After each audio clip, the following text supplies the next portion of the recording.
മരിച്ചത് ഗീതയല്ല, അഞ്ജലിയാണ്. ഇപ്പൊ നിന്റെ മുമ്പിൽ കിടന്ന അഞ്ജലി എന്ന് പറഞ്ഞ് നാടകം കളിക്കുന്നത് അഞ്ജലി അല്ല, ഗീതയാണ്. ആദ്യമായി അവളെ കണ്ടപ്പോൾ തന്നെ അവൾക്കുള്ളിൽ എന്തിനെക്കുറിച്ചുള്ള ഭയമുള്ളതായി എനിക്ക് തോന്നി. ആ ഭയം അവളെ വല്ലാതെ അലട്ടുന്നുണ്ടായിരുന്നു. പാപഭാരവും കുറ്റബോധവും കൊണ്ട് ഉണ്ടാവുന്ന ഒരു മാനസിക വിഭ്രാന്തി, delusion by guilt and sin, അങ്ങനെ ഒരു അസുഖമാണിത്. അതിൻ്റെ വേരുകൾ കണ്ടെത്താനാണ് ഞാൻ അവളുടെ സഹോദരി എങ്ങനെയാണ് മരിച്ചതെന്ന് അവളോട് തന്നെ ചോദിച്ചത്. പക്ഷെ അവൾ പറഞ്ഞ കഥ അത്ര വിശ്വസനീയമായിരുന്നു. അതിയായ കുറ്റബോധം മനസ്സിനെ ബാധിക്കുമ്പോൾ ഉണ്ടാകുന്ന ഭയം, ചില പ്രതിബിംബങ്ങൾ ആ വ്യക്തിയുടെ മനസ്സിൽ പ്രതിഫലിപ്പിക്കും. അത് കൺമുന്നിൽ കാണും. അതിനെ പ്രേതമെന്നോ പിശാചെന്നോ യക്ഷിയെന്നോ എന്ത് വേണേലും വിളിക്കാം. പിന്നെ കദളിക്കാട്ടി തിരുമേനി അവളുടെ നെറ്റിയിൽ കുരിശ് വെച്ച് പ്രാർത്ഥിച്ചപ്പോൾ കർത്താവിനോടുള്ള മനസ്സിലെ ഭക്തിയും വിശ്വാസവും കൊണ്ട് അത് അവളെ താൽക്കാലികമായി ആശ്വസിപ്പിച്ചു. അവളുടെ കുറ്റബോധത്തിൻ്റെ ആഴത്തിലെത്താനുള്ള എൻ്റെ ശ്രമം വഴിമുട്ടി നിന്നപ്പോഴാണ് അന്വേഷണത്തിൻ്റെ ഒരു പുതിയ വഴിത്തിരിവായി വാസു മരിച്ച ഗീതയെ കണ്ടുവെന്ന് പറഞ്ഞത്. അപ്പോൾ എൻ്റെ മുന്നിൽ ഉദിച്ച അടുത്ത ചോദ്യം ഗീത ജീവിച്ചിരിക്കുന്നോ മരിച്ചോ എന്നതായിരുന്നു. പക്ഷെ വാസുവിലൂടെ അത് കണ്ടുപിടിക്കാനുള്ള എൻ്റെ ശ്രമം തടയുകയായിരുന്നു അവളുടെ ഉദ്ദേശം. അങ്ങനെ വാസുവിനെ പള്ളിയിലേക്ക് വിളിച്ചു വരുത്തി മറ്റൊരാളുടെ സഹായത്തോടെ അയാളെ കൊല്ലുകയായിരുന്നു അവൾ ചെയ്തത്. ആ കൊലപാതകി തമ്പിയായിരുന്നു. അയാൾ എൻ്റെ കയ്യിൽ അകപ്പെടുമായിരുന്ന ചുറ്റുപാടിലാണ് എൻ്റെ ശ്രദ്ധ തിരിച്ച് അവൾ അയാളെ രക്ഷപ്പെടാൻ അനുവദിച്ചത്.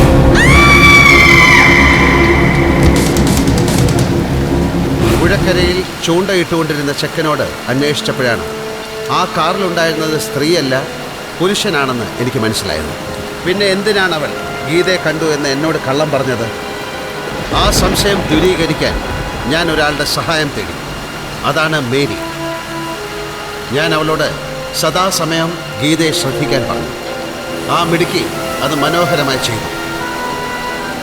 ഗീതയും അഞ്ജലിയും തമ്മിൽ എല്ലാവർക്കും അറിയാവുന്ന ഒരു വ്യത്യാസം മാത്രമേ എനിക്കും അറിയാമായിരുന്നുള്ളൂ. ഒരാൾക്ക് കാഴ്ച കുറവുണ്ടായിരുന്നു. അഞ്ജലിക്ക് അതുണ്ടോ എന്ന് കണ്ടുപിടിക്കാനായിരുന്നു പിന്നെ എൻ്റെ ശ്രമം. അതിനും ഞാൻ മേരിയുടെ സഹായം തേടി.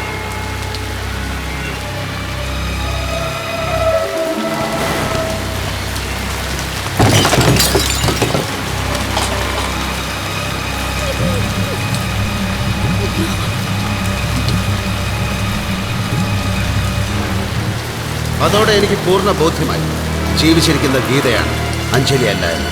പക്ഷേ എൻ്റെ വിശ്വാസം മറ്റുള്ളവരെ ബോധ്യപ്പെടുത്താനുള്ള മതിയായ തെളിവുകൾ എൻ്റെ പക്കലില്ലായിരുന്നു. അതുകൊണ്ടാണ് ആ തെളിവുകൾ കിട്ടും വരെ ഈ വിവാഹം തള്ളി നീക്കാൻ ഞാൻ ശ്രമിച്ചത്.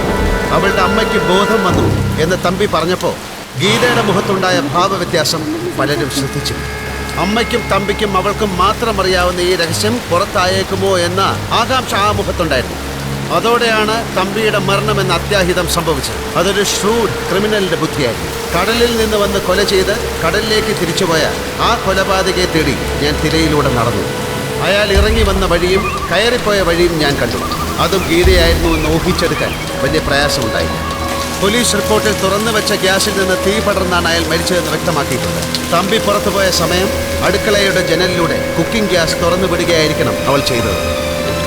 മുറി നിറഞ്ഞു നിന്ന ഗ്യാസ് സ്വിച്ചിട്ടപ്പോഴോ അടുപ്പോ വിളക്കോ കത്തിച്ചപ്പോഴോ തമ്പിയുടെ പുറത്ത് കത്തിപ്പിടിച്ചു.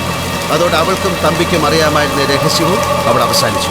ആ ക്രിമിനൽ ബുദ്ധി ഒരു ചുറ്റുപാടിൽ നിന്നുണ്ടായതല്ല, ജന്മസിദ്ധമാണെന്ന് ഞാൻ മനസ്സിലാക്കിയത് ഗീതയും അഞ്ജലിയും പഠിച്ച സ്കൂളിൽ ചെന്നപ്പോഴാണ്. അഞ്ജലി ഗീതയേക്കാൾ എന്നും മുന്നിലായിരുന്നു, കലയിലും പഠിത്തത്തിലുമല്ല.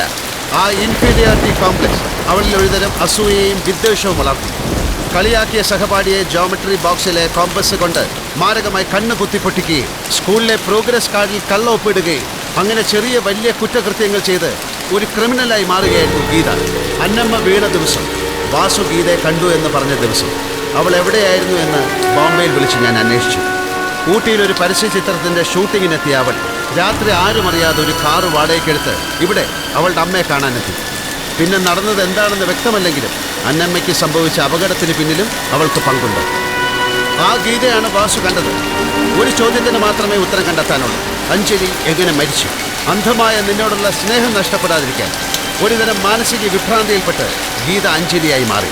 അതിനെ എന്നെങ്കിലും ആരെങ്കിലും ചോദ്യം ചെയ്താൽ, ആ സത്യം ആരെങ്കിലും മനസ്സിലാക്കുമോ എന്ന ഉൾഭയമുണ്ടായാൽ പോലും അത് തുടച്ചു മാറ്റാൻ എത്ര ക്രൂരമായ രീതിയിലും പ്രതികരിക്കുന്ന ഒരു മനോരോഗിയായി ഗീത മാറി. A master criminal. സമൂഹത്തിന് മുന്നിൽ അവളൊരു കുറ്റവാളിയായിരിക്കാം, പക്ഷെ എന്നെ സംബന്ധിച്ചിടത്തോളം അവളൊരു രോഗിയാണ്. ശിക്ഷിക്കപ്പെടും മുമ്പ് അവളെ ചികിത്സിക്കാനുള്ളൊരു അവസരം നിങ്ങൾ എനിക്ക് തരണം. സൂക്ഷിച്ച് കൈകാര്യം ചെയ്തില്ലെങ്കിൽ അവൾ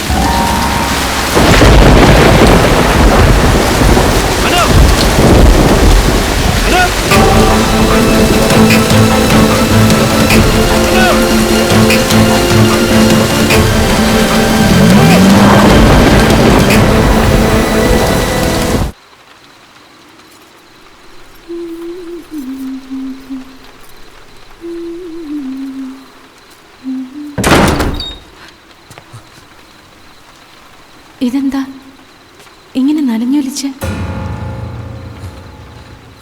എന്താ എന്തു പറ്റി? നീ ആരാണ്? ഞാനോ? അതെ, നീ അഞ്ജലിയോ ഗീതയോ? അതെന്താ അങ്ങനെ ചോദിക്കുന്നത്? പറയടി, നീ അഞ്ജലിയോ ഗീതയോ? അഞ്ജലി അല്ല, ഗീതയാണ് നീ. അഞ്ജലിയുടെ മുഖം മൂടിയിട്ട് നടക്കുന്ന യക്ഷി. ചതുക്കിയായിരുന്നു നീ എന്നെ.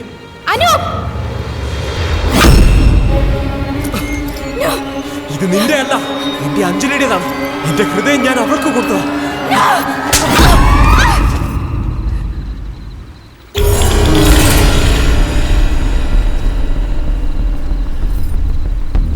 കള്ളിയാണ് നീ. എല്ലാം പുറത്തായി. ഇനി നിന്റെ നുണകൾ ആരും വിശ്വസിക്കില്ല. നിന്റെ അമ്മ കെട്ടിയുണ്ടാക്കിയ ശവകുടീരത്തിൽ അഞ്ജലിയുടെ പേര് ഞാൻ കണ്ടു. ഒന്നല്ല, ഒരുപാട് കൊലപാതകങ്ങൾ നീ ചെയ്തു. അറക്കൽ തറവാട്ടിലെ പേയും പിശാചുമൊക്കെ നീയാണ്. അഞ്ജലി മരിച്ചതല്ല, നീ കൊന്നതാണ്. അല്ലടി? അതെ, ഞാൻ കൊന്നതാണ്. എന്തിനാണ് നിന്നോട് ചോദിക്കാൻ? നിന്നോടുള്ള സ്നേഹം മൂത്ത് ഭ്രാന്തായപ്പോ ഞാൻ അവളെ കൊന്നു. You bloody cheat! അവസാനിച്ചുവല്ല. ഇവിടെ ഈ നിമിഷം എനിക്കിനി നിന്നെ വേണ്ട. ഇല്ല, തിരിച്ചു വരും. നീ ചെയ്ത ദ്രോഹങ്ങളെല്ലാം എല്ലാവരെയും അറിയിച്ചിട്ട് അതിനുള്ള ശിക്ഷ വാങ്ങിത്തരാൻ ഞാൻ പരിപാടി.